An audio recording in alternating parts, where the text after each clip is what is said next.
This channel does not promote any violent, harmful, or illegal activities. All content provided by this channel is meant for an educational purpose only.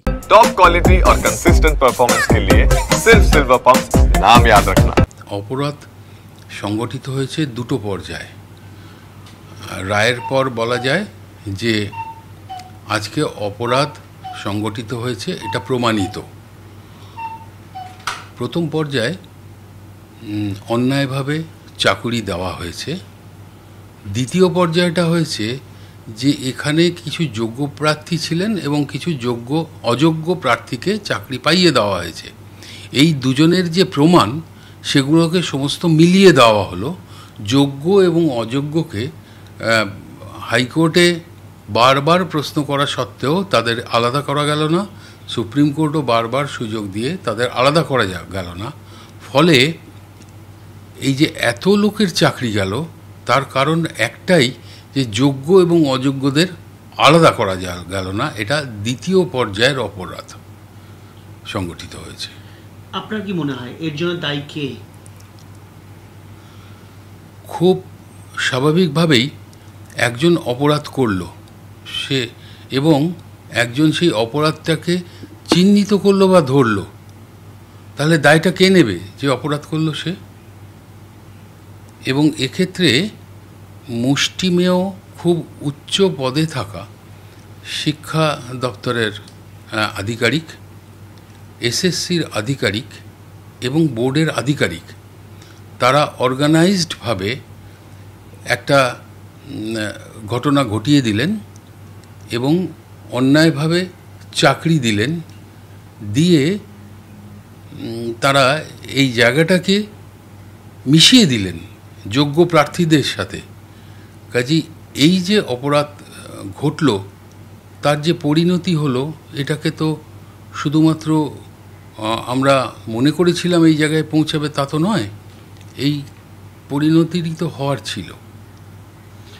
আপনার কি, আপনি একজন অবসরপ্রাপ্ত প্রধান বিচারপতি পদে ছিলেন, কোথাও কি মনে হয় শুধুমাত্র একজন মন্ত্রীর অঙ্গুলি বা কলমের জন্যই এই ঘটনা ঘটেছে, তার সঙ্গে অন্য কেউ যুক্ত থাকতে পারে না? কি মনে হয় আপনার, আপনি যদি আইনের চোখ দিয়ে দেখেন?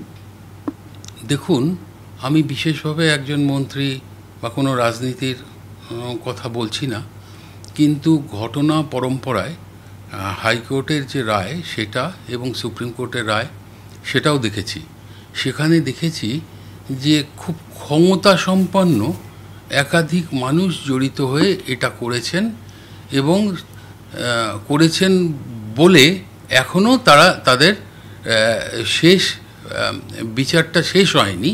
সেই জন্যে কে করেছেন, কারা করেছেন বলা যাচ্ছে না, কিন্তু বেশ কিছু অভিযুক্তর এখনও বিচার চলছে। কাজেই হয় তারা সবাই, নইলে তার মধ্যে কিছু মানুষ এই অপরাধটা সংগঠিত করেছেন। নমনীয় হওয়ার প্রশ্নে বলি যে ছাত্র অবস্থা হচ্ছে একটা সমাজ ব্যবস্থা, একটা রাষ্ট্র গঠনের প্রাথমিক ধাপ। এই যে ছোট ছোট শিশুরা, বিদ্যার্থীরা, শিক্ষার্থীরা, তারাই ভবিষ্যতে কিন্তু গবেষক হবে, ডাক্তার হবে, দার্শনিক হবে, এবং এরাই টিকিয়ে রাখবে আমাদের দেশকে। তাদের শিক্ষা কে দেবে? যারা শিক্ষক।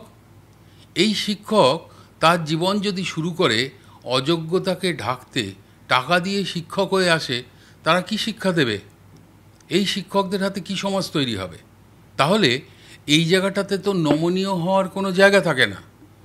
কিন্তু এই যে অপরাধ সংগঠিত হলো, তারা যারা যোগ্য শিক্ষক শিক্ষিকা এসেছিলেন, হাজার হাজার যুবক যুবতী, তাদেরকে বহু প্রশ্ন করেও আদালত এই উত্তর পেলেন না, বা কেউ এই প্রশ্নের জবাব দিতে পারল না যে কে যোগ্য আর কে অযোগ্য। এটাকে তোমরা ভাগ করে আমাদের দাও, তাহলে অযোগ্যদের সরিয়ে দিই, যোগ্যদের রাখি। তাহলে আদালতের কাঠগড়ায় ওঠার জায়গাটা রইল কোথায়? যারা অপরাধটা সংগঠিত করে গেলেন তারা যোগ্য আর অযোগ্যকে মিলিয়ে দিলেন। আর নমনীয় কেন হতে পারবেন না? আমাদের সংবিধানের আর্টিকেল 14 এবং আর্টিকেল 16, রাইট অফ ইকুয়ালিটি আর equal opportunity in the public employment, সেখানে যদি অযোগ্যদের ঢুকিয়ে দেওয়া হয় তাহলে এই ইকুয়ালিটি বিঘ্নিত হয়। এটা থাকতে পারে না। সংবিধানকে ভেঙে কোনো রায় দেওয়া যায় না, কোনো বিচার আসতে পারে না। আর এইটাকে ইকুয়ালিটিটা রাখতে গিয়ে অযোগ্যদেরকে আর যোগ্যদেরকে পৃথক করা গেল না, কাজেই সবাই জড়িয়ে গেলেন। তবে একটা আশার আলো যে আবার তাদেরকে সুযোগ দেওয়া হয়েছে। কাজেই আমার বিশ্বাস যারা যোগ্য প্রার্থী ছিলেন, যারা নিজেদের শিক্ষাকে ভিত্তি করে গিয়েছিলেন, তাদেরকে এটা ঠিক যে দ্বিতীয়বার অগ্নিপরীক্ষা দিতে হবে, কিন্তু তারা এই পরীক্ষায় নিশ্চয়ই উত্তীর্ণ হবেন। অযোগ্যরা কারা ছিল প্রমাণ হয়ে যাবে আজকে এই নতুন করে যে প্রসেসটা হবে সেই প্রসেসের রেজাল্ট থেকে। আমি প্রথমেই বলেছি যে এটা সম্ভাব্য নয়, এইটা একমাত্র পরিণতি হওয়ার ছিল, যেখানে এটা দেখা যাচ্ছে যে প্রমাণ হয়ে গেছে যে একটা বড় অংশ অন্যায়ভাবে নিয়োজিত হয়েছে, কিন্তু বাকি যারা পড়ে রয়েছেন তাদের মধ্যে কে যোগ্য কে অযোগ্য এই প্রমাণ ওএমআর শিট নষ্ট করে ফেলার ফলে বিচার করা গেল না। কাজেই যখন এটাকে ভাগ করা গেল না, তখন তো নতুন করে প্রক্রিয়া শুরু করতে হবে, এবং যারা যোগ্যতার ভিত্তিতে মানকাঠিতে পেয়েছিলেন তারা আবার নিশ্চয়ই নিজেদের সাফল্য দিয়ে প্রমাণ করতে পারবেন যে তারা যোগ্য ছিল। কাজেই এছাড়া তো আর কোনো রায় আসতে পারে না বলেই আমার মনে হয়। নির্দেশ অমান্য করলে দুটো পথ, একটা হচ্ছে আদালত অবমাননা যে শাস্তি সেটা ভোগ করতে হবে, শুধু তাই নয়, যে রায় মানা হলো না, নির্দেশ মানা হলো না, সেই নির্দেশ মানার যথাযুক্ত ব্যবস্থা করা, এই দুটো ক্ষমতাই আদালতের রয়েছে। কাজেই এটার তো কোনো জায়গা নেই যে আমি এই রায়টাকে না মেনে চলে গেলাম।